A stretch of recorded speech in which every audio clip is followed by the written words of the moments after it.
Ducking. It's whack. Talks all that shit just to duck. Corny. Yo. Episode 1. Visionary Sports Podcast. You're here with your favorite host, Adam Neal. Your favorite co-host, Rilla Crow. What's up? What's going on, my guy? I know. Been a while. New vision. Trials and tribulations. Sir. But we're back at it. Back at it. Live on a Saturday. Live from New York. What's going on? It's a lot going on in sports. Yeah, late Saturday afternoon. It's a lot going on in sports. We like right now we're actually watching boxing matches. Yeah, boxing, bro. Boxeo. And we back. Who's the two guys boxing? We got Lee Wood fighting Mauricio Lara for the WBA Right. World Championship at featherweight in England.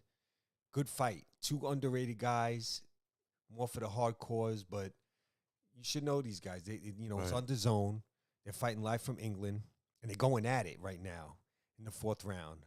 Both guys have been landing some heavy shots, and I'm enjoying this fight right now. Lara was killing him in the 2nd round, but then Wood came back in the 3rd round. Now they're both getting shots off in the 4th round. Wood has already been cut. They slugging it out. Yeah, they're slugging it out here. This is a serious fight. I told you before this was going to be a banger, and it is so far. And this is the main event, right? Yeah. Ooh, Wood keeps catching him with that right hand though, but Lara's got some good. Lara comes back, man. He's got a chin on him. Lara's a guy who came out of nowhere. Where's he from? Mexico. Mauricio Lara. Oh, Mexico. And sorry. he was kind of like an afterthought fighting Josh Warrington when he was the IBF champ. And I think Warrington was trying to actually unify with Lee Wood. The fight didn't go through. Okay. So he ended up fighting this guy, Lara, who nobody knew, and Lara whooped his ass. Warrington eventually won a rematch, but went to the cards because of a cut. But Lara made his name for himself. Then he's won a couple fights, and now he's fighting Lee Wood for his title. And it's a banger. Salute to Cara. So Mauricio Lara. And Lee Wood's Lee Wood's good. He beat Conlon for the title, which was a really good fight. And Lee Wood like stopped him in the 12th round in a sick fight. So this is a really nice little matchup right here. These Mexican cats got a lot of heart, man. Yeah, and so do these Brits. Gotta be ready to go to war with these guys. Oh yeah, Mexican style. They even have a style called Mexican style, which is aggressive, volume punching, front foot forward, kind of slugging it out type of style, which we like as boxing fans. You know, the Mexicans usually bring the heat. Not afraid to stand in the trenches and slug it out. Like a couple weeks ago, Going through the fight. Navarrete fought, who was a champion now at super featherweight. He just moved up. He's the symbol of that. He's amazing. Well, I love Navarrete. Watching him fight, he's one of my favorites. Hey man, let's get to it. We got an hour and a half here for the people. There's been a lot going on. This is after the week of a big Super Bowl, man. Yeah. Chiefs took that. Patrick Mahomes Was MVP. Well deserved. How I feel. I would have gave Kelsey. Kelsey, I was just about to say Kelsey played a great game. He scored the first touchdown, if I'm not wrong. Yep. And honestly, it was a good game though. Yeah, competitive. Chiefs came back. Eagles looked great in the first half. Eagles, yeah, in the first half, Eagles. I was like, yo, these guys might. And then Patrick Mahomes did what Patrick Mahomes always does. Yeah. Patrick Mahomes is like the comeback king, bro.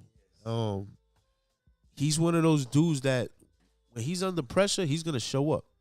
Yeah, and he's proved it back to back. He's having a very interesting career. Tell me if I'm wrong, because you know way more about this than I do. But from certain stats that I've seen, they're like, of course you can't compare him to the GOAT Tom Brady, but he's rising up really quick. Yeah, no, he's only had what 4 years? His first 5 years. 5 years, sorry, as a starter. He can put his first 5 years against anybody's first 5 years. All right, so let's talk about it. Did Tom Brady have? Well, statistically, no. Tom Brady did win 3 Super Bowls in his first 5 years. Okay. But statistically, the Patriots were a different type of team. Right, coaching and They everything. weren't throwing the ball as much. They ran more. They played more towards a defensive style, which isn't to say Brady wasn't great because he was winning games in the clutch.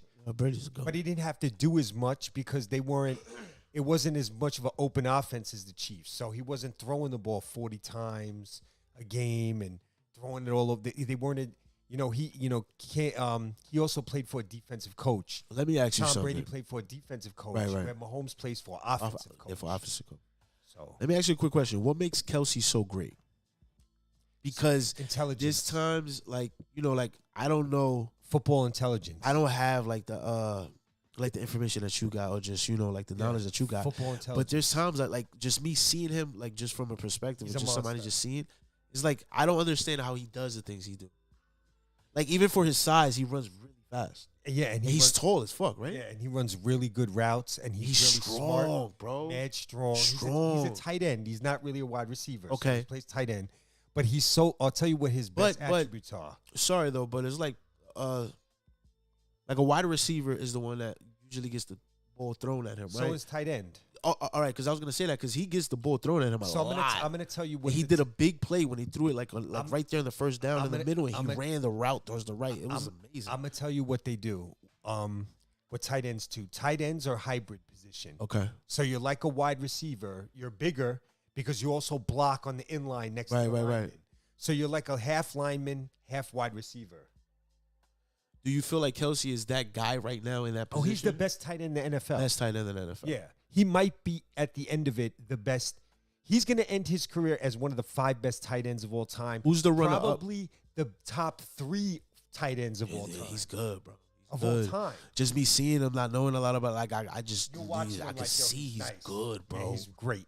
He's great. And was very cool. His brother played in the he plays in the Eagles. His brother's a lineman. He's a lineman. He's a center. And he's an all-pro also. Shout out to the Kelseys, man. I seen his mom out there, like showing both of them love. His brother Jason Kelsey is my bad. His brother Jason Kelsey is a center all-pro also. He's a top. Yeah, he's level, a line, but a top level lineman. Like he might be the best center in the league. Ooh, his brother, big. So there you go with the Kelseys. Yeah, shout out to them, man. Like they showed out. Shout out to just like that's dope to see too. Like 2 brothers going at it. Super Bowls. Yeah, mad dope. His mom had like a jacket, half Eagles, half like it's very dope to see that. Like I love seeing that type of stuff. Yeah, that was cool. That was really cool. Ooh, he hurt him. Oh, this Wood-Lara fight's getting crazy. Lee Woods got Lara really hurt right now. Really hurt. Wow, he's got no legs. Sorry, y'all, but we're watching it like no legs right now. Can Wood finish him here in the 6th?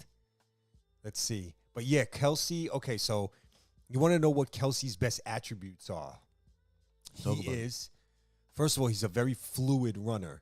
Hold on, before you get into it, how tall is he? About 6'5". Jesus, bro. Most tight ends are about tight ends are usually about at smallest 6. The NFL tight end now is between 6'4" and 6'7". It's not like something out there. Because when I was watching, I was like, yo, this dude is tall as fuck. Yeah, he's big. He's running. It's not like he's like. He's running. He's running like the like a smooth. That's the thing about him. He's okay. Like the dudes that just get the ball passed on to him. Like you know what I'm saying? He's 6'4". All right. So the tight end position is between 6'4" and 6'7". I'm giving you average. Okay. And we go from between now. I'd say 245 up to 270. But I'm saying he running a ball like and he's a 255-pound guy, and he's a very good. What's the position runner. Where dudes just catch the ball like right there?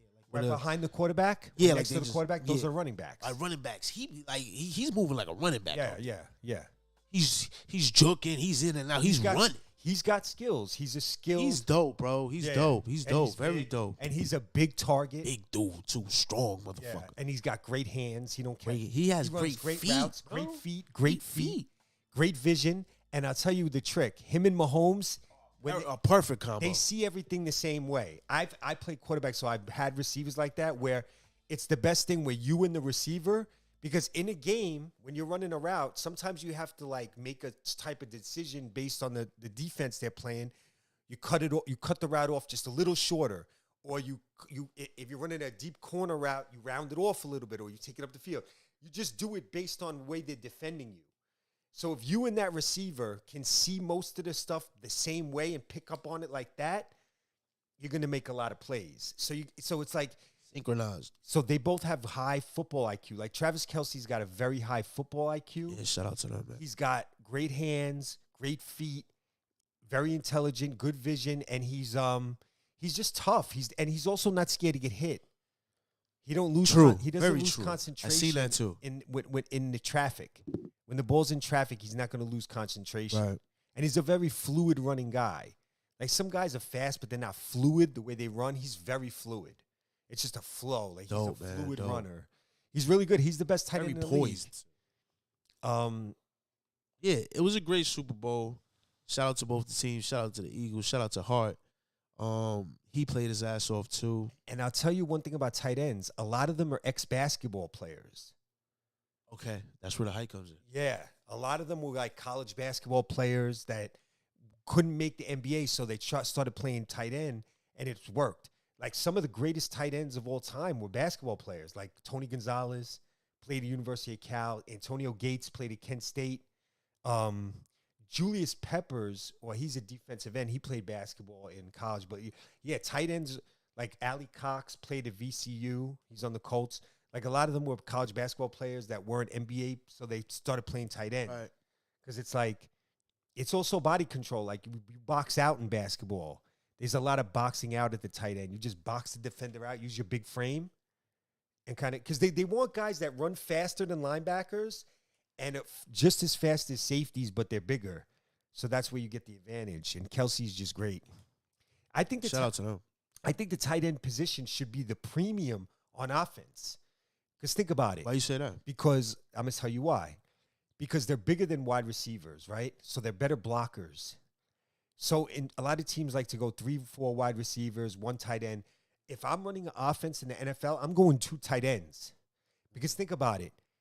They're bigger guys, so it's better for the running game. Hold on, quick question before you get into it. If you run with 2 tight ends, can you not run with any wide receivers? Okay, this is the thing. There's 11 guys, so you got 5 linemen all the time, right? And a quarterback. That's 6. 6. So now you have always 5 skill positions. You could do whatever you want.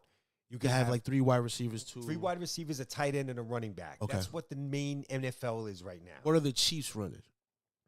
They run a lot of that. 3 receivers, a running back, Kelsey, and a tight end. Okay. Sometimes teams will go 2 tight ends, 2 receivers, and a running back.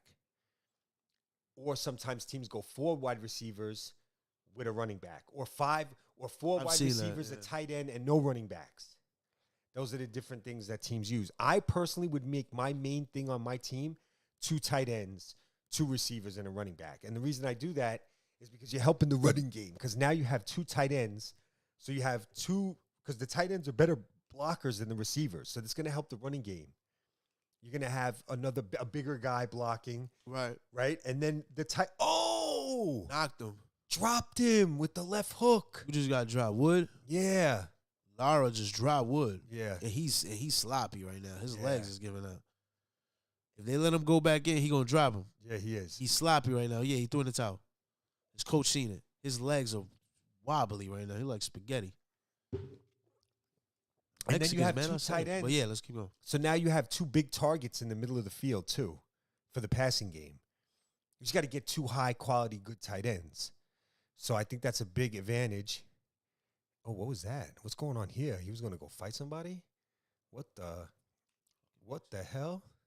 They're throwing stuff in the ring. Like that. What just happened? Whoa. Shit just got kind of crazy. Yeah. So. Yeah, but you were saying the 2 tight ends. 2 tight ends. I like that look. Like, the Eagles are weird. They had it with the Eagles tight end is good. Did you watch him also in the game? Goddard, number 88? Yeah, he's really good. Good catches also. Yeah, I was going to get into that too. Like, shout out to the Eagles, man. Great quarterback. He played his ass off. He was slightly injured, if I wasn't wrong, right? Coming into the game slightly. Coming into it. And Mahomes got injured during the game. Mahomes he sprained his ankle. Into the game hurt. He already had a sprained ankle. Yeah, and then it made it even worse. I think in the second. Right before halftime. Yeah, right before. Yeah, the second quarter. Eagles got great weapons, though. Their receiver, A.J. Brown, is a monster. Number 11 on the Eagles. The wide receiver, he's a monster. Do you think, like what, the sports world is saying, ESPN and everybody else and a lot of critics, they're saying that a big part of why the Eagles made it was because of the quarterback. Do you agree on that? I think the quarterback getting better, but I think the Eagles, this was what I said about this Super Bowl. The Chiefs have they have the best quarterback. The Eagles are the team, if you take all the quarterbacks off the teams, right, and you just look at the rest of the team, they're a good team. They're the best team besides the quarterback. Oh. Now, Hurts played good. He's playing very well. Do I think they got there because of him? No. I'm going to tell you like this. The Eagles. All right, so look. No, let me break it down. Go the ahead, Eagles have the best offensive line, at least top 3. Most people would say the best offensive line. To me, the 2 wide receivers, but they're 2 wide receivers in tight end, Devontae Smith, A.J. Brown, Dallas Goedert. You tell me what team got a better trio? Who got a better trio than that? Maybe 1 or 2 teams, maybe. And then they have 3 very good running backs. Now, Hurts himself is a very good runner. He's not the greatest thrower still. He's good, and he improved a lot. That's the thing with Hurts. Hurts improved. Didn't he score a touchdown off the run? Yeah, he scored a few touchdowns. Yeah, he scored a lot of rushing touchdowns. I'm not gonna lie, he was He impressive. played great. He was impressive, Honestly, bro. that was probably the best game he might have played all season. I ain't gonna lie, he was moving out there. Yeah, bro. he runs very well. And I don't know why. To me, just And he's I'm not a football strong runner too. like He's a Adam, strong dude. but it just felt like Ooh, the Chiefs' defense was just on him. in the second half, On him. they were on him. You realize that too. All right, they were on so, him in the all second right. half. So I'm pretty right about that. Yeah, they were on him. They was on him. I was kind of like, it kind of like, not deteriorated, but it kind of like took him off his game a little bit. Absolutely, Because in the first and the second, he was doing more running. Yeah. When he didn't find that wide receiver or whoever to throw it to, he started on his running game and he was successful. But when he tried to do that in the second half, it was like the Chiefs' defense just amped it. Okay, this is what I saw from Okay. a detailed, almost scout's eye. We moving on this. Hurts was great, and he's been great all season. Yeah. But I think he got slightly exposed in the second half of the game. Notice that the Chiefs rushed, and when they Blitz it?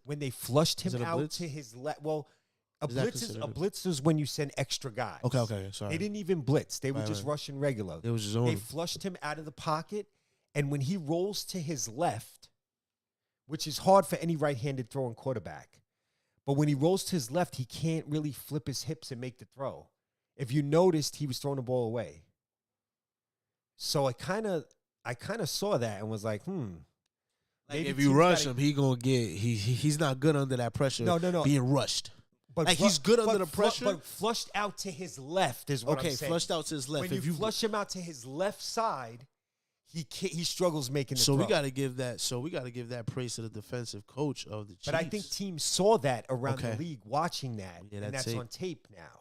Tape, bro. So we'll see how it goes from there. Like if you flush him to his right, he could still make some throws, like most right-handed quarterbacks. Right. It's easier. It's tough to if you're a right-handed quarterback and you flushed out to the left, like so the rush comes and you run out to the left, just flip your hips and make that throw. Now Mahomes, he does that. The top guys can do that. Aaron Rodgers, I've seen him throw the ball like this. Mahomes. Yeah, Mahomes. These guys can do that. Jalen Hurts is not natural like that, so he struggles with that play. But I mean, if that's the worst thing about him, he's still really good. He's good at everything else because the thing about him is he's a physical runner as a quarterback. He pushes forward. Everything's a forward movement. He's good on third and short. He knows how to get in the open field. Yeah, And I realize he's become a really good pocket passer. That's why I fucks with you heavy because you know exactly what you're talking about. I seen that too. Like when they were there, like what's it called, third and short? When they were there, he was the one that would like go Run in it to right get in, that. yeah. Yeah. So you 100% right. But That boy good. that kind of is a tough spot for a quarterback because It's kind of risky. The Panthers used to do that a lot with Cam Newton. He was their big as short fuck, though. yardage back, and it kind of wore him down and shortened his career a little bit. Because you take hit like you take his Take a doing lot that. of punishment one of Doing those that, plays. right? Yeah. Yeah, because you had first trying to get that. Yeah, there's a lot of punishment in the trenches like that. So but I notice Hurts when he runs, he knows how to get out of bounds. He slides. He don't take that. Mahomes is good at that too. Yeah, I've seen him do that too. He slides a lot. yeah. Mahomes is a slick runner. He's a slick. He knows runner. how to run to space. He's not that fast, but he's smart running. He knows. He knows when to stop. He knows when to Yeah. When he sees it coming, he stops. He's not fast, and he knows he's not that fast. So he knows when to get out of bounds or get down and not take those hits. But Hurts had a great season. He made a big jump this year in his third year. And the Eagles have a great offense around him. There's no weak spot in the offense. They got receivers. They got running backs. They got a great line. So, like, for any quarterback in the league would love to play on that team. Because they got a juicy team on offense, and the defense was great this year, except in the second half against the Chiefs. In the Super Bowl, think about it. The Eagles defense played pretty much great all season, and then the worst half they had was the second half of the Super Bowl, and they couldn't get off the field. And then their special teams, the kid ran the punt back to the 5-yard line. He hit the pole. Kadarius Toney. Oh no, not the field goal. Not the field goal. I'm talking about the punt return in the second half. Who was I think it was actually the Chiefs that hit the pole, right? Yeah, the Chiefs kicked the pole. But you remember the punt return in the second half? The Kansas City guy Yeah. ran it back. Right. That guy was traded. The Kansas City picked him up from the Giants this year. That guy. Wow. He made some big plays. And you know why I like Kelsey for MVP? I wanted to touch on this. So Kelsey caught the first touchdown, right? The second touchdown that he scored, remember the guy was wide open? Right. Toney. The reason he was wide open was because Kelsey on that play ran a slant, and both guys went to cover Kelsey. And that guy they got mixed up and left that guy wide open. Shout out to Kelsey, boy. That's why. So to me, I kind of give Kelsey credit on that touchdown too, just for teams fearing him so much in the red zone. Yeah. They're gonna two guys just ran to him. Yeah. Another guy's wide I'm open. gonna drop a bomb for my boy Kelsey. Yeah. So it was close. Obviously, they usually lean to the quarterback, but they wouldn't have been wrong to give Kelsey that MVP either. Because he was the main threat. In the passing game, Schuster had a nice game, but Kelsey's their main threat. Like every week when you play the Chiefs, you're game planning to stop Kelsey. Because out of the other receivers, you don't really know like who's going to have a good game. They're kind of inconsistent. But Kelsey is the guy you can, and nobody stopped him all year. Nobody. Hey, man. Shout out to the Chiefs. Shout out to Mahomes. Shout out to Kelsey. As we transition, NBA. Okay. I love it. Hey, man. You're laughing. This is good. This is good. My Nets. I know you want to talk about my Nets, right? All right. I'm ready. Hey, man, your favorite player is Mikal Bridges. Yeah. Cam Thomas. Cam and Spencer Dinwiddie. He's back. I love it. I love it. Yeah, that's your boy, so I can't love it. I can't argue with that. Cam Johnson. That's always been your boy. Hey, man. I think the Nets did great in these two trades. I think they did great. They got 5 first-round picks, unprotected. Talk about it. They got Mikal Bridges, who's a player two-way player, defense, all first-team NBA defense last year. Well, he dropped 45 the other day. But he's also first-team All-NBA defense. Talk about it. Okay, so now we see he can score as a main guy too and create his own offense that I don't think a lot of people knew he could do that. They were calling him a 3-and-D guy. He's more than that. You can't score 45 points if you're just a 3-and-D guy. Right. So let's cut that out. Cam Johnson, the other guy that got in that trade, is also a very good young player. Already a proven guy who can score. He can shoot the 3 too. Then in the other trade, you get Dinwiddie back, who actually in Dallas was playing out of position because he was playing off the ball with Luka. Dinwiddie. Now he's back running the point, which is better for him. Dorian Finney-Smith, that's a 3-and-D guy. The Nets got good defense now too. They went from being some people saying they're one of the worst defenses. They probably have one of the best defensive teams now, moving forward. And then it seems like certain guys didn't play well with Kyrie and Kevin there. They were kind of maybe a little intimidated, or one of those guys is Joe Harris. I noticed as soon as they left and these guys his game dropped. Joe Harris now, his game dropped and now it's back because I feel like he put too much pressure on himself with those two guys. Every shot was pressure. Now he doesn't, all the spotlight on that team. I just think he felt that the vibe wasn't right. And now look, Kyrie's not there, so now we got this Cam Thomas, the young boy unleashed.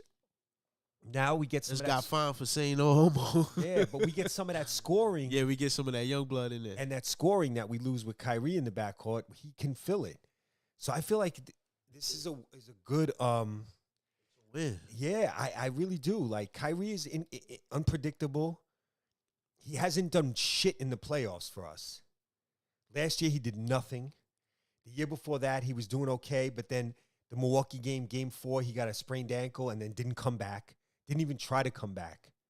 Just shut it down. When I feel like he could have came back and tried to play. Because I remember that playoffs, Giannis had a much worse injury against Atlanta, and he came back and missed one game. And his injury was much worse, a hyperextended knee. So that just showed me that Kyrie's just kind of like, whatever. I'm not going to risk it for these guys. Good luck really to them. care. Now let's talk about it. The Suns. Chris Paul, Ayton, Brooks. Definitely win it to win now. Win now. KD. Chris Paul don't win it this year, it's over. Pack it up. Retire. It's this over. year, next year. Nah, it's this year. No, but they'll give him next year because they'll say that they want to have Kevin Durant for a full season. So it's this year and next year. I think it's going to be hard for the Suns to win it this year. You know that? Because they don't have a great seed right now. They're like 6th in the West. I don't think they're going to be able to get to, 1, 2? I don't even think they'll get to 3. I think losing Bridges and Cam Johnson loses some depth. Even though this kid Okogie is playing pretty well. The Asian kid, right? No, on Suns. Okogie. Oh, Josh my bad. Okogie. This is Asian kid on the Nest. He's all right. Yeah, and Watanabe. Yeah, he all right. No, he's good. I know. Fuck with him. I fuck with him. So the Nets are gonna be under the radar now, but I still think they're gonna be in the playoffs, not even in the play-in. I say they get a top 6 seed, and they're gonna be a tough team to beat. And they're gonna gel. They have a good chemistry, and they have a deep team that you don't really know who's gonna score, who's gonna be scoring. And if we can get a little more out of Ben, which I think we might, we'll be all right. No pressure. We'll see how it goes, but I have a lot of confidence in the Nets moving forward this season. I think a team that's tough is the Knicks. Your Knicks. I think pretty tough. They're a good team. Shout out to Josh Hart. That was a great trade. I like that trade a lot. We dropped 25 the other day. We undefeated with Josh Hart right now. Yeah, he's not going to be scoring 20 a game. That's not of course his game. not. But listen. But even him scoring 10 points, he adds to the team because he's a smart, He's gritty. tough. He's a hustle player. Yeah, and he's a smart winning player. He's a winning player. That's what he is. Cam Reddish is not a winning player. Josh Hart's a winning player. That's a great trade. And people will get mad. But see, Knicks fans are not too bright because they were mad at Thibodeau for not playing Cam Reddish. But you know what? Cam Reddish is a good player, though. But he just didn't fit the system. I just think he can score, but he don't give you much else. He doesn't give you much D. He doesn't rebound. That's true. And he doesn't pass. Josh Hart rebounds, man. And He's passes and plays defense. He's the opposite of Cam Reddish. I'm not going to lie. Opposite. When they first did the trade, saying I didn't care about it because Tib wasn't paying, like he wasn't playing Cam. But my thing was, I didn't know enough about Josh Hart to know how he was going to implement besides the fact that he played with Brunson and Villanova. Yeah. Besides that, and I'm like, all right, there's the chemistry there that could be great because he's running the played ball. With them at Villanova? Brunson and Josh Hart, Mikal Bridges. Oh, wow. Interesting. Very interesting. Good one. Think about that team in college. But, yeah, man, my Knicks 6th place. They doing good. I feel like the Knicks is going to be like one of those sleeper teams that if you don't buckle up with them, we coming for it because we're a gritty team right now. You got a lot of gritty players. Julius is having a great year. Jalen Brunson is dominating at the Jalen one. Brunson's the best player on the team. Yeah, for a fact. RJ's having a slow year, but he's going to pick it up. I trust he's going to pick it up. Yeah, a lot of fans are mad at RJ. I don't watch the Knicks enough to know, but he was getting roasted on Twitter like a week ago. Like he was getting they were abusing him on Twitter, RJ Barrett. Because he's been having a slow start. He hasn't been playing. Because, all right, now the way you look at the Knicks and you got Grimes like playing his fucking ass off. Shout out to Grimes and the Rising Stars. He dropped 25 and was bugging out. When he comes in, he's good to go. Yeah, he starts. You know, so RJ's one of those players that he got to get the flow of the game. He has to he has to get warmed up and stuff like that. And I feel like he came back in after that little small injury to a team that's like moving and grooving. Yeah. You know, so it's like he has to get back into the system that's going on right now because we're running right now. Everybody that's playing, shout out to I always forget his name. The dude that came from the Clippers, man. Hartenstein Has been balling. I know he's grabbing good. rebounds since Mitch has been injured. He's a Like good player. he's been playing on some shit like he's trying to prove himself to stay. Yeah. he So wants it's to be the amazing, starter and man. all that. It's amazing. He's been playing great. Grimes is playing great. Quickly when he comes off the bench, Yeah, he's been playing he's great. like that Lou Williams type of guy. I feel like we quickly. found our rhythm with the bench and the starters. So we looking good, man. I got good faith on the Knicks Who going else into did the they use on playoffs. the wing? Does Fournier play? No. not Or they be really. playing it A little bit sometimes. now. Yeah. How about Rose? No. Rose, no, they're looking to trade Rose. Actually, Wow, he might be well, they- going into the Bucks. Well, he's probably going to get bought out. He's gonna get bought out, Wow. Okay. and the Bucks are showing interest in him. But we got a lot. Like we got quickly to back that up. We got Jalen Brunson right now. We got the other rookie that's pretty good. McBride. So Yeah. we did the best. We A could lot. with Rose. Julius Randle's a key. Julius Randle's key, man. And like I said, I even mentioned this probably in earlier podcasts. Like once he has a player that's gonna dominate the ball and he could just do his thing and just be a role player, just be the number 2 or 3 guy, he's gonna blossom. He's gonna flourish in that system. Because before they were trying to make him the guy. They were like he was running up the ball. Like, Well, he what was- are you doing? he Like was you're their not best LeBron, guy. bro. What? Well, he really was the most talented guy. So No, that's of why I did course, that. yeah, but the position they was making him play was not the position that he needed to be I playing. still think he takes too many shots in the clutch time. Yo, he's been But he's at 100. I've seen some ups and downs with him this year. I've seen some games where he Nah, shouldn't have bro. been shooting late. He's been And he kind of dominant. Like that's him and Jalen Brunson recently, right now. like the last 2 weeks, they've been going in. They've been getting busy. Been bugging, bro. I ain't gonna lie. He's not having a bad season at all. No, Like, from the beginning, No, like- okay. Yeah, no, he made the All-Star team, so right. Right. That too. So He's been having a great year, bro. A really good year. Yeah. Like surprisingly, because I was not on that Julius Randle bandwagon.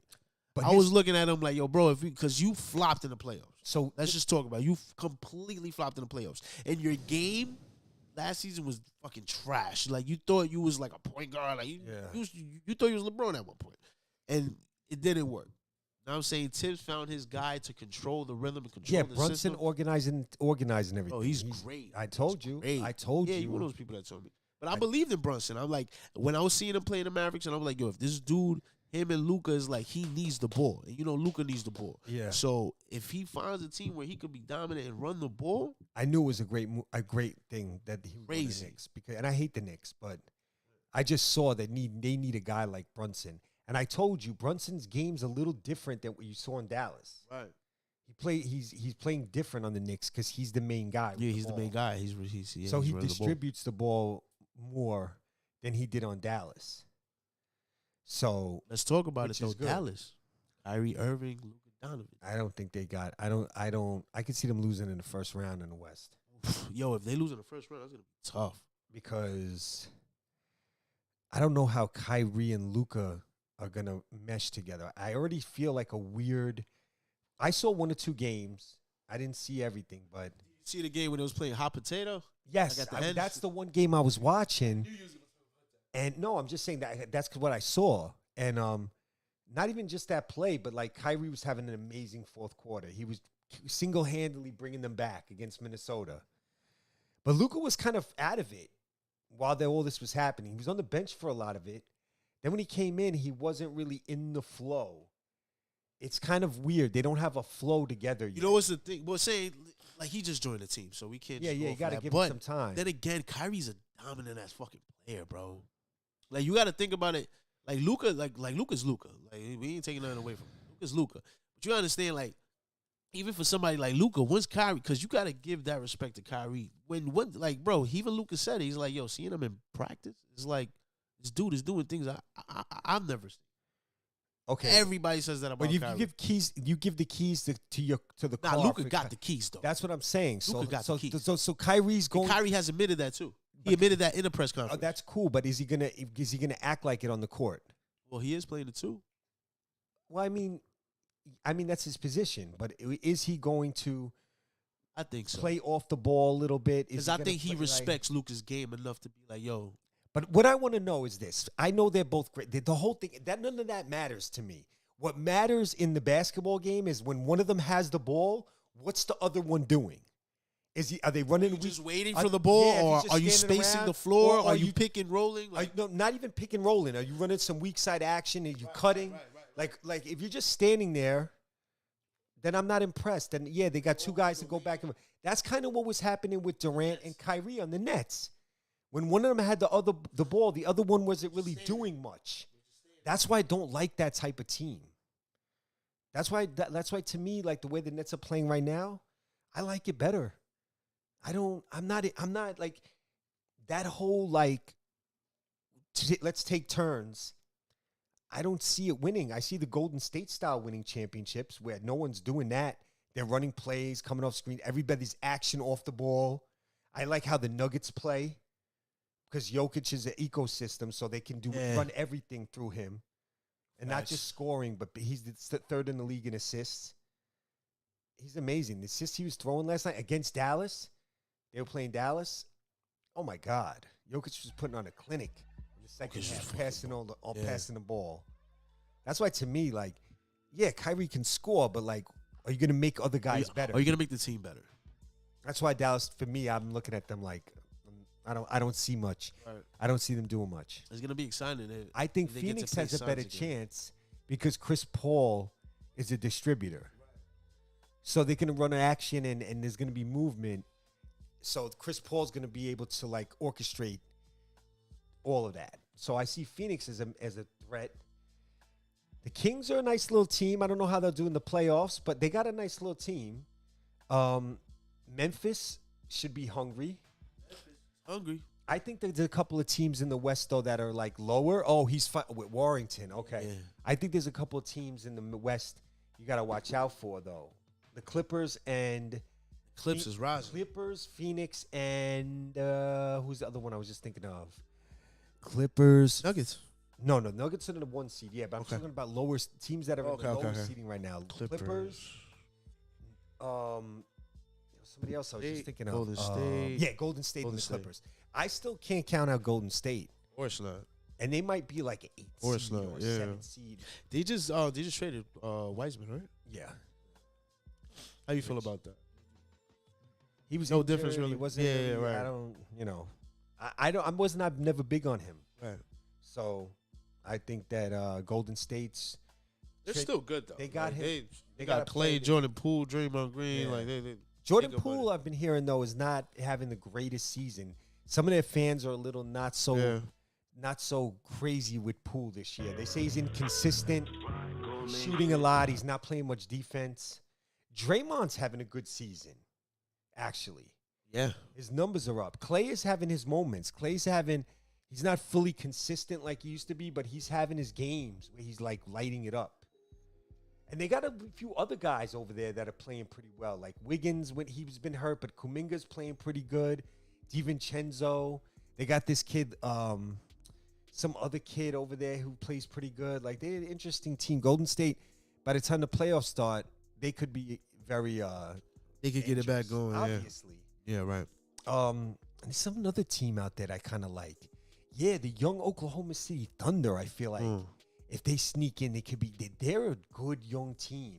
And next year, they're going to have Chet back and another first-round pick and younger guys getting better. I like OKC moving forward. They're a good team. They got a good young nucleus. They're playing a lot better than I think people thought. I still like Denver in the West. I like Denver in the West. People are sleeping on them, blah, blah, blah. I like Denver in the West. As long as Murray and Porter are healthy, unlike the last 2 years where they haven't had Murray in the last two playoffs. Porter, they didn't have last year in the playoffs. They have both of those guys now. They added Reggie Jackson. They added Kentavious Caldwell-Pope, who's a playoff three-point shooter. You know, he's been there. They got this dude Kankar, this European guy who's kind of emerging over there, and they got Bruce Brown from the Nets. I love the Nuggets. I like the Nuggets in the West. Like, I'm not going against them in the West for sure. I think it's Jokic's year to get to the finals. Hopefully, that's what I want to happen. In the East, it's tough. Boston looks good, but I still think that they can lose. I believe it's possible to beat Boston in a 7-game series. I mean, they beat Milwaukee in 7 last year. They beat Miami in 7. So it's not like they dominated. They had tough series. I think there's some teams in the East better. I think Philly's tough. Milwaukee, if they have Middleton, they added Jay Crowder. But if they have Middleton, they're going to be healthy. They're going to be better than they were last year. You've got Cleveland and the Nets. Cleveland's got talent. A weird thing to me is that they've taken Kevin Love out of the rotation. Now he's getting bought out. And the Sixers and the Miami Heat, it seems like I'm hearing, might get Kevin Love. Yeah, Kevin Love is getting bought out. That's interesting. You know me, I like the Nets too in the playoffs. I think they're dangerous. And do I think out of the other teams behind them, I think the Knicks are more real than the Hawks. Yes, we are. I think the Heat could beat them the other day. I think the Heat could use Kevin Love. I think that would help them. Jimmy Butler looks like he's slowing down just a little bit. I hate to say it. He's not the same guy as he was in the bubble. When he took the Heat to the finals, right, is not the same guy. He's not. He's a step and a half coming down from that. But Adebayo is becoming a real stud. Yes, he is. But he kind of always been that, though. He's getting better. He's improved. He's better now than his offense is better. His passing is good. He scores better. 2-3 years ago, you couldn't count on him to score like that. He scored, but you couldn't.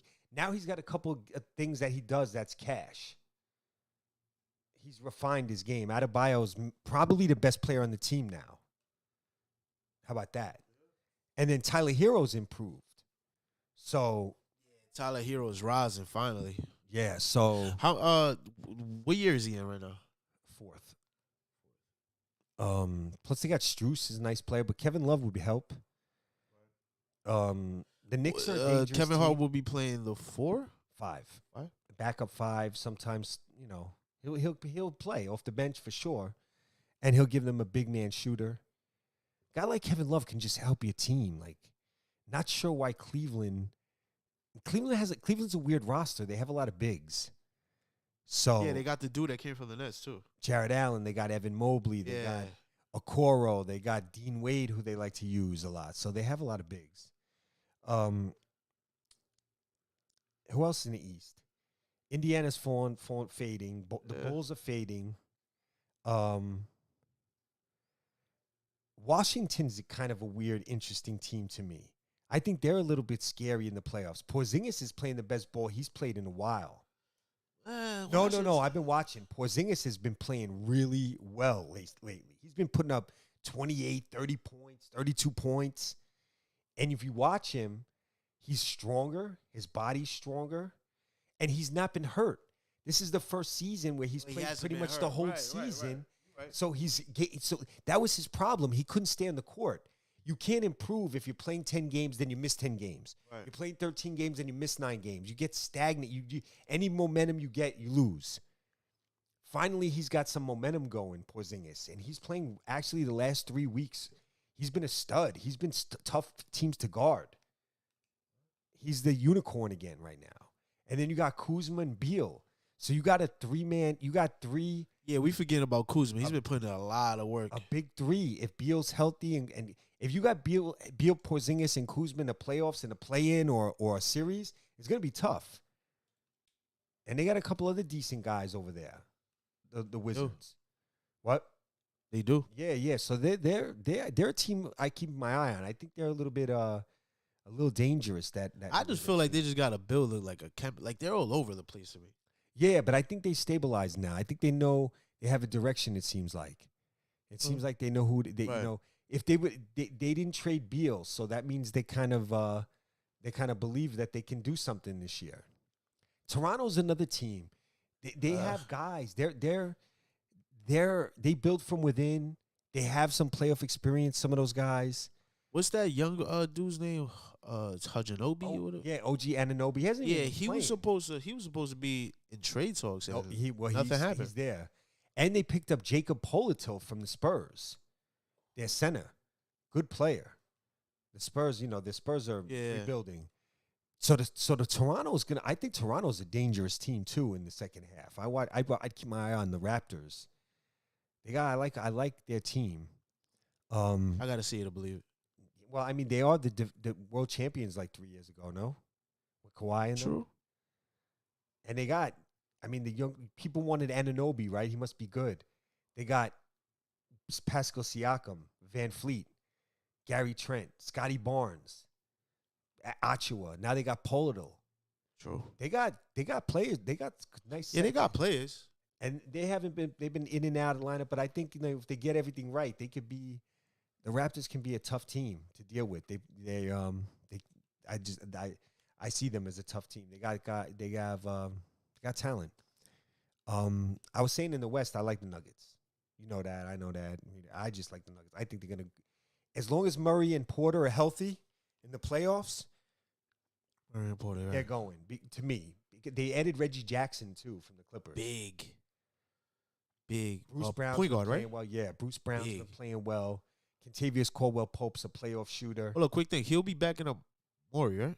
Yeah. Okay. But, he's a nice... He's it's an amazing backup. Yeah. Because he normally is like a starter, right? Yeah, Reggie Jack is a nice pickup for them. And he's a guy who's played in the playoffs, too. He has playoff experience. Who went to the John Wall? Thailand. They traded John Wall to the Rockets. Oh, my God. That sucks. He's not going to stay there. He hates the Rockets. Yeah, back to the Rockets. They picked up Eric Gordon, the Clippers, though. Yeah, I know. They traded him. Thailand, and they picked up also the Plum Lord. That was a nice pickup for them. The Charlotte. Yeah. Yeah. Mason Plumlee. Plum Lord can play basketball. That's a nice pickup for them. The Clippers, and Paul George and Kawhi Leonard are healthy now. They're finally getting into some games in. And so that makes the Clippers tough. They beat the Suns the other night. Obviously, KD didn't play, but everyone else was. Did D Book? Yeah, he played. Paul was playing. Ayton was playing. The Clippers, Clippers got a team over there. You got their team to watch out for in the West. But it's going to be interesting in the playoffs. Philly's another team I was saying while you're in the bathroom. They're a tough team. I don't know about Philly, bro. You know how I feel about Philly. I think Philly's a team that could go to the finals, and then Philly's a team that could lose in the first round. Yeah. She took the fucking words out of my mouth. That's why I fucking love you. Because G shit is like, they were literally I have no faith in Philly. And it's not even because of Joel Embiid. It's more because of Harden and the people that they got around Joel Embiid. Maxi's good. Maxi's a great player. Like, he showed out, especially last year. He proved, he became the player that he was last year to the player that he is now, and he's proved himself. But it's like, I don't believe in him at all. James Harden is super, you don't know how he's gonna play when it comes to crunch time. One thing though, that this year he's been with the team for the full season, training camp, so that he's more in a flow. They got a camaraderie and stuff like that, right? And you can see it with him and Joel and shit like that. Yeah, they also picked somebody up at the trade deadline. I'm trying to think who they get. They got somebody decent that can help them. Tobias Harris is a key guy. Yeah. We forgot. Yeah, Tobias Harris. And that's their shooter. Yeah, and D'Anthony Melton was a good pickup in the offseason. Maxey, Tobias Harris, Shake Harden. Milton. They got some guys over there. And then with that being said, just for the viewers, I'm not saying that they got a bad team or they're not good. I just don't believe. You don't believe them and them going to the finals. Hells no. Hells no. I think it's possible, but I don't think. I think I agree with the sentiment that people have that they don't believe in the Sixers. I understand where you're coming from with that. Yeah, and 100%, I'm not going off like what the people say. I'm doing it off my own judgment. Yeah, Harden's been because shaky Harden, in bro, spots. Harden is a great player. We're never gonna take that away from him. He has a hell of a game. He introduced that crazy step back shit off the three. Like he's dope. But to me, I feel like Harden has no heart. Sometimes you can break his will. Like he's time after time after time, he showed that he has a Joel. That's a different story. He's gonna lay it all in the court. But like just recently, like John Wall, like he was on a podcast and he said when he first got traded to the Rockets, that's around the time James Harden was still there. Yeah. He asked James Harden, he was like, "Yo, bro, I just got traded. Practice it's tonight. Let's link up or anything so we go to practice." He was like, "Yo, I'm actually on my way to Atlanta because I'm going to little baby's birthday." And John Wall was like, "Nigga, I don't want to go to little baby." He's like, "Yo, if you want, come hop in the jet with me." He was like, "Nigga, I just got traded, bro. I'm trying to like make good with the team. Yeah. Like I just got traded. You think I want to go party the day I got traded?" Yeah, Harden is Bro, it's like that's the type of player he is. Like, and then a lot of people used to say when he was in Houston, because everybody know like the women in Houston is different. He was out there just bugging. Yeah. That's the reason he likes staying in Houston, not because of the team. Dude, he did have some nice runs with Houston. But like again, to my point, nobody's taking away his game. Dude is nice, dumb nice. When he retired, he gonna be up there. But what everybody's gonna always say is like, what happened when like crunch time came, when it was time for you to prove yourself and put your team on your back, or And when or the do it with playoffs? Joel Embiid. And when he was in Houston? No, just in general, bro. Yeah, like well, I mean, just I'm saying, like, because think even about like it. with the Nets, I feel like when the pressure got thick, that's when he decided to dip. But the one season he was in the playoffs with the Nets, he fucked his hamstring up. He was done. That's kind of sucked. But it also goes back to Harden not being in shape early in the season. Right. And he be came in playing out like of this. shape. Sometimes he be coming in chubby, and then the next Yeah. day he's skinny. Like, bro, what are you? He came into that season out of shape, and I feel like that's why he got hurt. Because he wasn't taking care. He didn't put in the effort. He didn't put in the work. Has he learned from that? From what I heard this season, he came into the season in great shape. Right. From what I heard. And he's been playing good. He leads the NBA in assists. He still scores about 20. He don't shoot as much. Right. But the assists are there. So he's playing the right way. That's why I still think the Sixers are kind of dangerous. Boston obviously is the favorite in the East, maybe. The Bucks with Middleton are unbelievably formidable. Well, I think Bucks with a healthy Middleton with some health, they're the favorite to me over Boston. But Boston's good. I like the Brogdon addition this year. I think that makes them better, a little more dangerous. Brogdon can really get buckets off the bench. And Derek White is playing really well this year also for them. Boston, and then that kid Hauser plays well. Boston's good. Right. Yeah, Boston. Forgetting about that. Milwaukee. Jaylen Brown, Boston. Tough. I could see a Boston-Milwaukee conference final. Yeah. Time. Yeah. Or everyone healthy, that's a 6 series. Yeah, sick. I don't even know who wins. That's a toss-up to me, that series. I'll go with Boston. Okay. Because with Boston, I feel Boston has more shooters. They got more people. Yeah, in my opinion. Okay. I feel Boston got more like gunners, like Jaylen Brown. Okay. Jason Tatum. Well, those guys. Point guard on a good day. Yeah. Put up some numbers. Milwaukee got some shooters too, though. Like White boy. Middleton.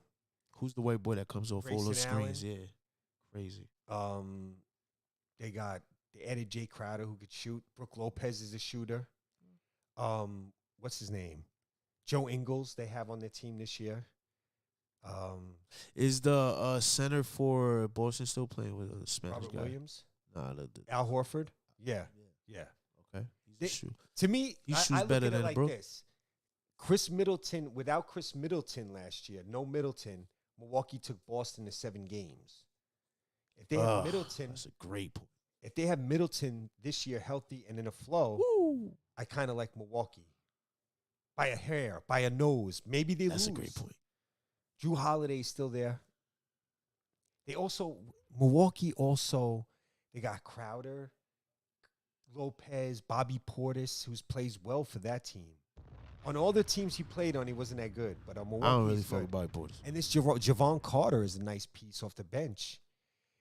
That's tough. Both of those teams are very, very good. And that, to me, that series can go either way. Game 7, I can see a Game 7, and then, whatever.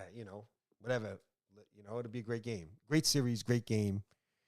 The question in the East is, can anyone get to the conference finals besides Boston or Milwaukee if everyone's healthy? It's going to be tough. Most people won't be able to see it. Most people won't be able to see any of those other teams. Everyone healthy, people are going to say Boston, Milwaukee going to be in the conference finals. Might as well just book it. That's a good one. Who else could? To me, Cleveland's got good talent, but they don't have the experience yet as a team. They have good talent on that team. One problem I see with Cleveland is that they don't give their their guards are great. I mean, you got Darius Garland. Well, and hold on. Donovan Who are Mitchell. what are the standings right now? Actually, All right, so it's Boston, Milwaukee 1 and 2, Philly's 3rd, okay, Cleveland's 4th, okay. the Nets are 5th. Knicks are 6. Are they? Yeah. Miami and the Knicks are 6 and 7. That I know. The Heat and the Knicks are 6 and 7th. I don't know which one's which. I think Atlanta's 8th. And then you got Toronto, Washington, Chicago, and those teams fighting for the play-in. Orlando is kind of coming on. All right, so Celtics first, the Bucks are second, 76ers third, Cleveland 4th, the Nets 5th, Knicks are 6th, the Heat is 7th, the Hawks are 8th, Wizards 9. See, I'm telling you, watch out for Raptors the 10. Wizards are coming, bro.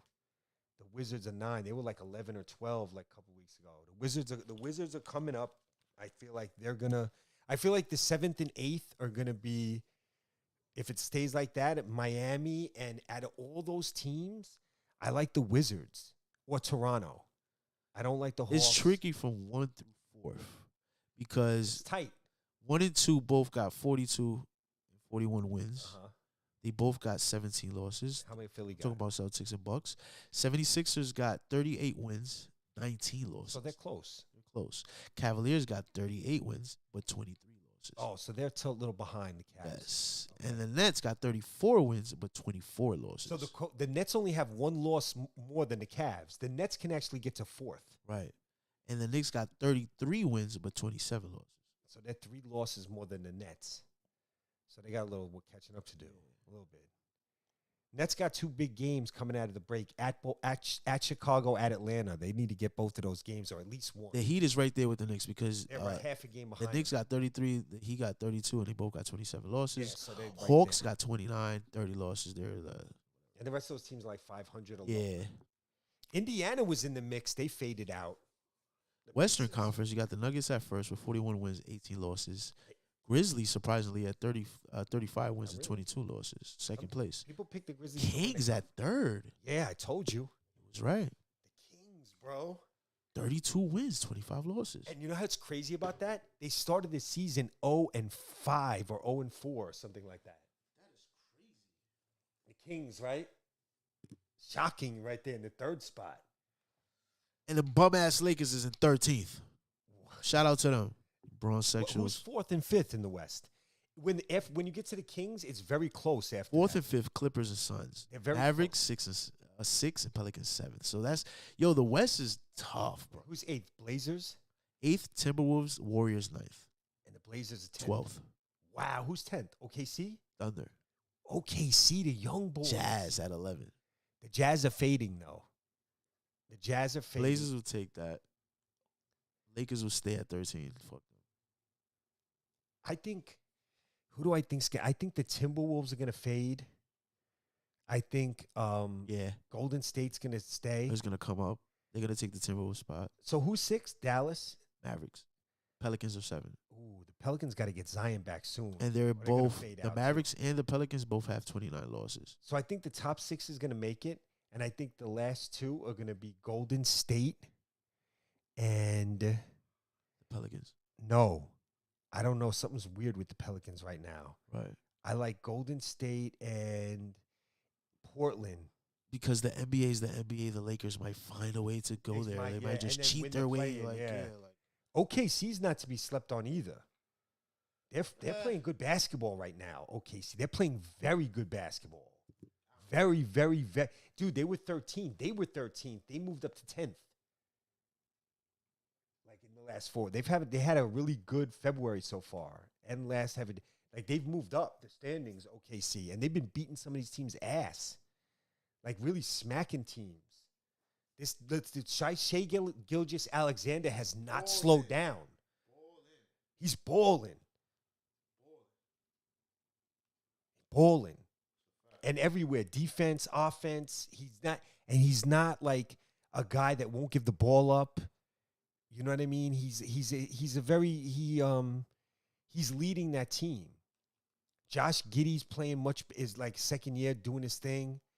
Dort he's stepping up. He's good. He's tough on defense. He shoots the 3. They got this other rookie who's playing really well, Jalen Williams. Keep your eye out for him. Right. First round pick. He's playing very well. And then they got some guys like off the scrap heap, like scrap players like Kenrick Williams and Isaiah Joe, and 1 or 2 guys like that. They're playing tough. This OKC team, man, they're playing tough. But I don't see them going far though. No. But I think they can win the play-in and get into the top 8 for the playoffs. I think they could get in. They could sneak in. I could see the Timberwolves, the Jazz falling out. I could see Portland kind of scuttling and losing in a playing game. Who else? I see Golden State definitely getting in somehow. Oh, by the way, are they doing anything tonight? Because it's also a weekend. Yeah, slam dunk and 3. Oh, slam dunk. Hey, let me set something up right here. Oh, I want to see the Duke-Syracuse game. College hoops is getting down to the nitty-gritty, too. We'll be in the conference tournaments in like 2 weeks.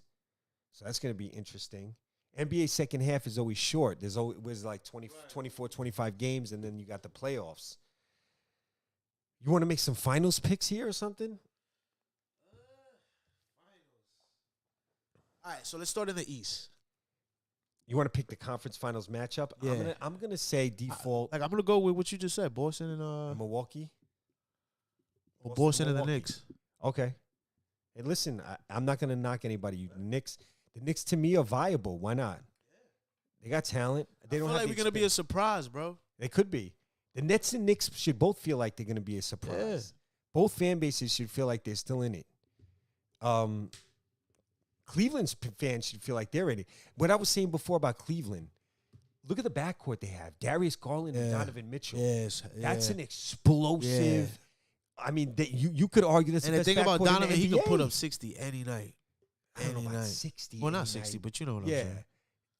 But the thing with them is, right, what the problem I see is that they're so good, they don't get the bigs involved enough sometimes. Right. Like guards, no matter what, to me, I don't care how good you are as a guard. I mean, I don't care how good you are as a guard. Winning basketball, you have to get the bigs involved to a certain degree more than these guards think they do. A lot of these guards think they could just win it and use the bigs as like whatever. But the smart guards understand you really got to get your bigs involved. And they got some good ones. They got Evan Mobley and Jared Allen and, 1 or 2 other guys. Like, they got to get those guys involved, too. And not just go – and they got Karis LeVert at the small forward or 6-man. Right. He's a nice player. It's going to be how smart are they, those 2 guards. They should look to get the big guys more involved. That's the problem I see with them a little bit. But they're winning. They're 4th in the East, so they're doing good. Yeah, they're doing good. Shout out to the Cavs. The Cavs are because you look at their roster and it's like they're dangerous. The Cavs because they got size and they got maybe the bit like if they're hot, what's a better backcourt than Garland and Mitchell? I don't know. They can Durant and Book. Durant's not a backcourt. He's a forward. talking about backcourt. Right. Paul and Booker.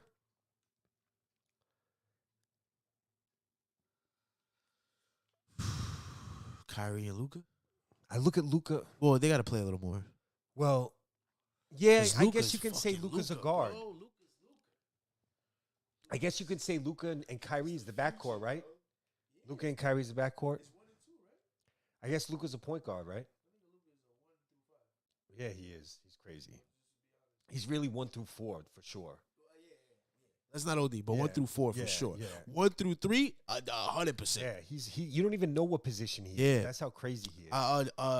I was watching something, and Dan Whitty was like, they was asking him about Luka and what makes Luka so special, and he was saying he's so unorthodox, and his body is like, he's not like a bully, but he's just strong. Yeah. Like his body is just strong, and he's always like a second late or a second early. That's what makes him so good. That's what I was just gonna say. Like he plays will off fade. rhythm. Yes, he plays off rhythm. That's Yeah. exactly what Dan Yeah. Whitty said. He plays off rhythm. It's crazy. His timing is like, this is what he does. When the defender anticipates you set up the move and when you're going to go, Right. he goes like a half a step later or a half a step before. And it's hard. Like you could see the defender just being a little off balance and he gets the shot off. That's amazing. He's got an unbelievable knack for that off rhythm basketball, Luka, right? He gets...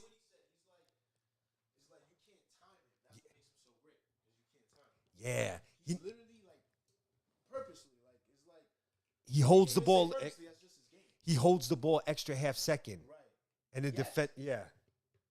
Because that's exactly what Dan Whitty said. Like he will literally go up, hold it, and then pass it. So it's Yeah. like you gotta like just be like that's what make like just think about it. You as a teammate, the person that is like the key player, he's so good and so unorthodox that you gotta be at 100 because he might shoot it, he might pass it. Yeah.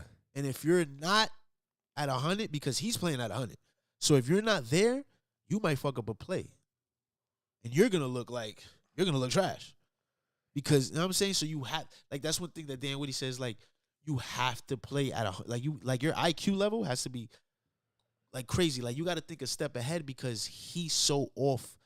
Yeah, He's you gotta like be his ready. timing is Yeah, like yeah. you have to constantly be in your head predicting what Luka's gonna do, Yeah. and that's as a teammate. So can you imagine as a defender? Yeah, I know.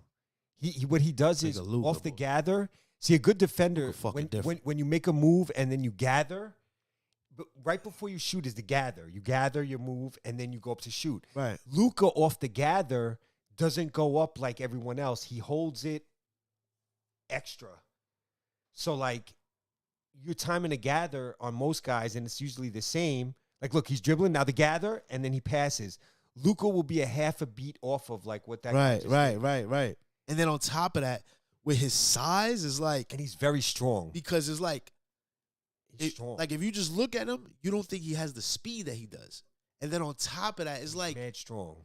that's what makes him so like. Because this time, bro, that I look at Luka playing, like me, like as a person, I used to go hard at ball. I can't understand his rhythm. That's the reason I know he's so great, because it's like, bro, I can understand Jordan's rhythm, I can understand Kobe's rhythm, I can understand like a lot, like the explosive. greats Yeah. rhythms. But Luka's like he's so like he's literally off a step, bro. Yeah, Is like Yeah. when I look at him, it's like, all right, he's literally off a second, off everything. Yeah. But it's like that's not a bad thing. It's like he's purposely doing And it. he does. That's the confusion with him as a basketball He player. plays different. He plays at different speeds. He switches his Yes. speeds up. That's which just what guys I was about don't to do. say. Because when you look at his Even on his size, handle. you don't think he's as fast as he is. He is fast though. He's 6'7". Yes, And so he's- it's and like- he's fluid. Bro, he don't even look 6'7". That's Yeah, what no, makes I it know. crazy. You know, Yeah. like he doesn't look as fast as he is. He doesn't look as tall as he is. He doesn't even look like this nice that he could just be Steph Curry, bro. Yeah. And it's nice he could just be LeBron. He could just be dominant in the paint. When his step back three is oh hitting, my God. you can't stop him My God. because he gets He to do- into the lane at will. He does like a And he- his handle's crazy. His handle is off rhythm too. yes, that's why it's hard to steal the ball from Luka. Yo, you know what I was gonna say about that step back? Have you ever realized that he has like a hybrid version of the Dirk step back? Yeah. Like, have you really like Yeah. seen He that? does the one legger. He does the like a lot of people do the one leg, like Melo's one leg is amazing, but Luka does the same like dropping fadeaway leg. He fades. He turns his shoulder. Because it's one thing, like, if you see James Harden, he has one of the most, he has probably the best step back in the league right now. That's like a dance step. James Harden, yeah, he does like a 2 twitch step back. Yeah, he does. He does like a 1 2 2. Yeah, he does like, but Luka's step back is just, it's like Melo's. It's just one. It's like he jumps off of it. But since he's already kind of off rhythm, it's like you don't really know if he's gonna shoot it or dribble back down. His footwork's crazy too. How he pivots off that foot. Yeah. And I seen with the 60-point game against the Knicks, the way he was putting Julius Randle in the blender. Julius Randle. Yo, talking about footwork, bro. I ain't gonna lie, bro. I seen this nigga Kyrie. Oh yeah, I mean, I forgot who he was playing, bro. I think, but this is when he was in Boston, if I'm not wrong. He did this move, bro, and I'm a dribble head.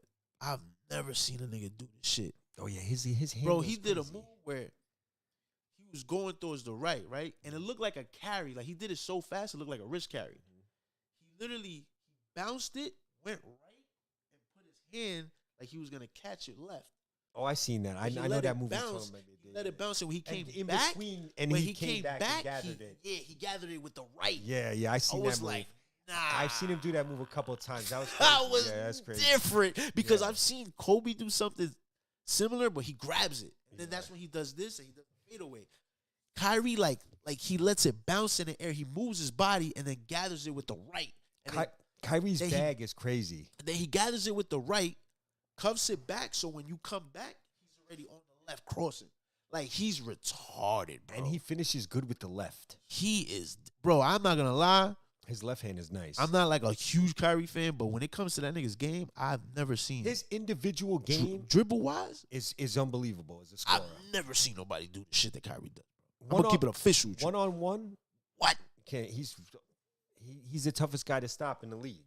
1-on-1. You my nigga, because I never thought that you would say that. No, I mean, listen, I got issues with him, but as his individual game, he's just unstoppable. Bro, that nigga's.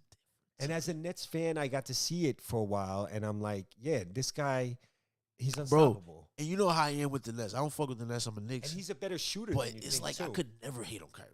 His shooting is actually better than I thought. Like, he's a really good shooter. You remember like a couple pods back, probably like on when we was doing Critical Thoughts, we on Visionary now. When we, like, that's probably like episode 20 or something. You mentioned that. You was like, yo, I never knew he could shoot like that. Yeah, he could shoot. Because he had that one game in the Nets where he dropped like 5 to like 6 threes. It's or just some wild shit. Countless games he was doing. Like, he can really shoot the 3-ball too. He had a put back dunk.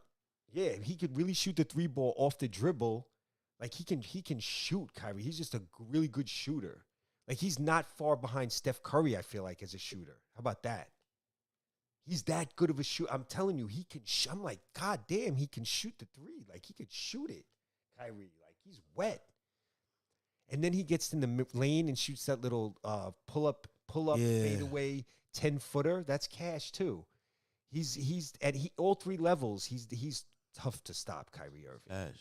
With a handle. And he could score all these different type of ways at the basket. Yeah. He's tough to stop. So just to, as we wrapping it up, so we went through the East. We both agree on Boston and Milwaukee. Uh-huh. Let's talk about the West. Oh, Who we got? I got Nuggets against somebody. And the Nuggets going to the finals. I got Nuggets going to the finals, and I got Nuggets against somebody. You know what? In the West. I'm going to agree with you because I feel like this year, not even saying like, oh, Joker's just having such an incredible year. No, I just feel like this is the year when Morey coming back, the dude that's always having a back problem. But Michael Porter Jr. Yeah, and he's actually like healthy. Full season. Like, I feel like this is the one that they have everybody back. And they added Jokic playing at 1,000, how he's been playing for the past seasons. Bruce Brown. They added. Yeah, doing good. It's kind of Reggie Jackson. Austin Rivers. Contavious Caldwell Pope. No, he's on Minnesota. Austin Rivers. He's not. He just got traded? No, Austin Rivers. He was in the Nuggets. No, he wasn't. Last year he was.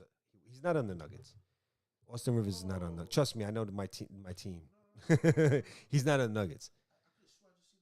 And they also got this guy Ken Carr, this European guy who's in first year on the team.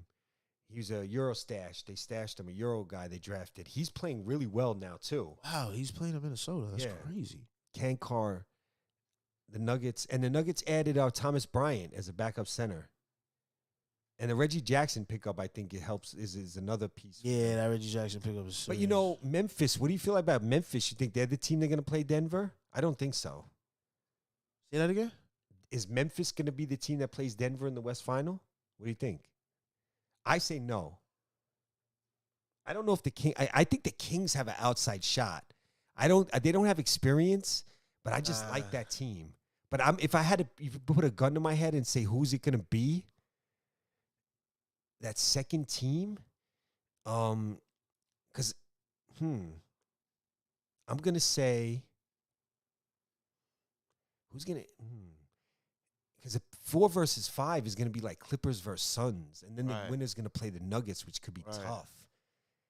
Unless there's an upset or something. And then, I don't know, it's tough. I'm going to say it's going to be Nuggets and the Clippers in the West Final. That's my call. Nuggets and the Clippers. Yeah, that's my call. That's my call. Nuggets and Clips. I still think Kawhi is a goon in the playoffs. He's going to goon out some of these cats. Like, I think they'll beat the Suns if they play them. In the what? I think Suns Nuggets. I think it's going to be. I think you could have a Clippers Nuggets first round series. You also may have a Golden State Memphis first round series. That's wild, right? Golden State Memphis in the first round, and then Nuggets Clippers in the first round. But then you may have like a Kings Mavericks. If you have like a Kings Mavericks, everyone's going to pick the Mavs, and I'm going to go with the Kings. I don't think Fox could do it with Luka, man. And Kyrie. I just think the Kings will win the game because they have a bit. Yeah, they might have the 2 best players, Dallas, but then after that. Because you know what's another thing about Luka? You know what's another thing about Luka that I argue with people? That this is the reason why people can't tell me shit about Luka. When every single time, maybe they didn't make it because he didn't have the players around him or more players to support him. But Luka has always showed up when the pressure's on. Dude. Every single time. Dude. He's never fucking flopped. No, dude. Check. Never. Dude. Michael Jordan's the all-time leading scorer in the playoffs. Am I wrong? No, I'm going to tell you right now. Check this out. Michael Jordan is the all-time leading scorer in points per game in the playoff NBA history. The only nigga doing it. Luka's second. Not Bron. Luka is second. Not Bron. Not nobody. Not Bird. Not Magic. Not Curry. Not Durant. No, it's Luka. Big bomb. Luka's the second not Kareem, not Will Chamberlain, not you can name a ton of names right now. It's Luka's second all-time in playoff. Not even Adam Silver, nigga. When I saw that, I was like, and it's been 30 playoff games for Luka. It's not like it's 8 games. It's like 30 games. And what he's in is what, 5th, 6th? This is his 5th year. But I mean, remember those 2 times he lost the first round to the Clippers? He took the Clippers to 7 games, and he didn't have close to the town on those Clippers teams, and he took them to 7 and gave the Clippers hell in the first round. Right. Heart attacks they were getting in the first round. Like Luka was hitting game winners. He was scoring 40. He was wilding. You know what I want to see? In the playoffs. You know what I want to see? Yeah. Suns versus Mavericks. That could happen too in the first round. round. That's a possibility also in the first round. Kyrie versus KD, that could happen. Ooh, boy. You know what I think, though, about the Kings? Like you said, Mavs will beat them. They got the 2 best players. All right, so the Mavs got the 2 best players in that series, right? Right. Who's the next 3 best players? Fox. Sabonis. And to me, Harrison Barnes. On the Kings, yeah. I'll go with Sabonis and Fox. And then who's the next best player in the series after that? Who? Tim Hardaway Jr.? No. I was just about to say. I'll take Barnes over Christian Wood in the playoffs. I haven't even seen Christian Wood play in the playoffs.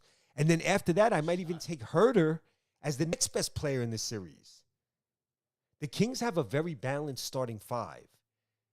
Like their worst player in their starting 5 is the rookie Keegan Murray, and he's been getting 30, 25, 30-point games recently sometimes. And he's a very high IQ, smart. If there's a rookie who's ready to play in the playoffs, it's Keegan Murray. He's just a smart basketball player.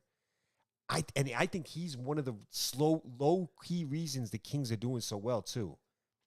Because you got Fox, Sabonis. Then you got Harrison Barnes. You know he's a vet. He could score. He's good. You got Herter. And then you got Murray in the starting lineup. That's a good 5. And then the bench, Trey Lyles is stepping up, playing good off the bench. And then they got Malik Monk, who's a dynamo off the bench, who's like a quickly one of those type of guys. He got traded from the Hornets, right?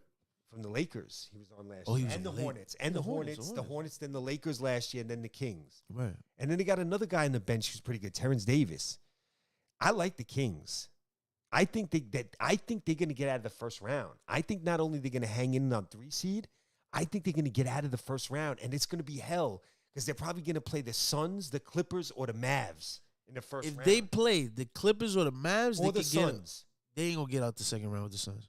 I mean, at the first round, you mean? They're gonna the first round. Those teams in the first round, But they'll have home court.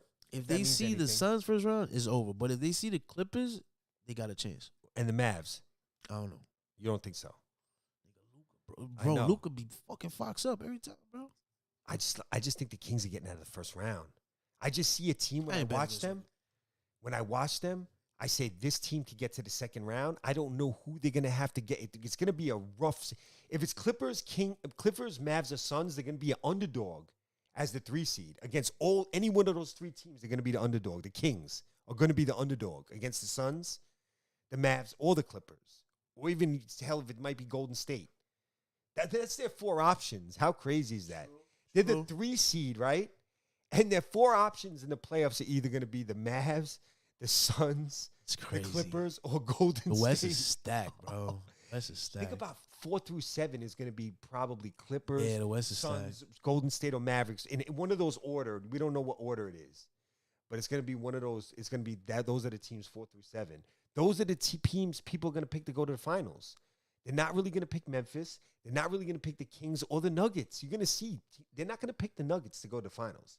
They're going to pick the Suns, the Mavs, maybe the Clippers, and definitely some people are going to pick Golden State. Yeah.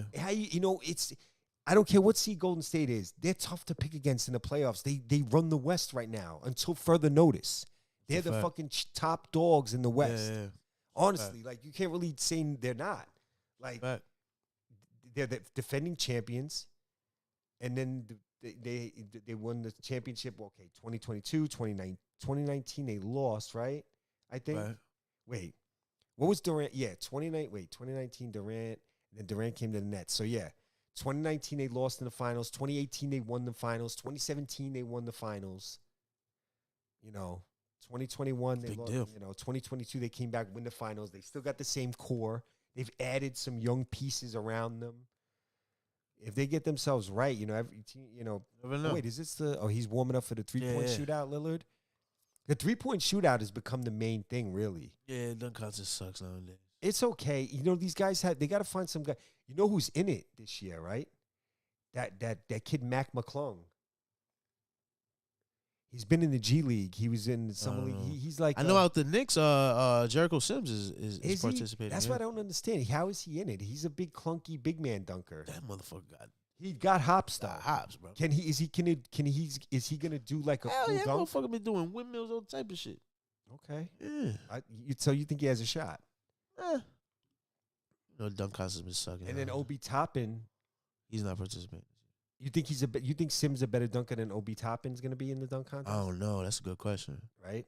Julius Randle is a part of the 3-point contest also. Is he? Surprisingly. Oh my God. He's been having a good year off the 3. Yeah, but you can't find a better shooter than him. Yeah, in the top. No, I don't think it's about finding. I think these guys just participate. Like they just. Yeah, but can we get the best shooters out there? Right.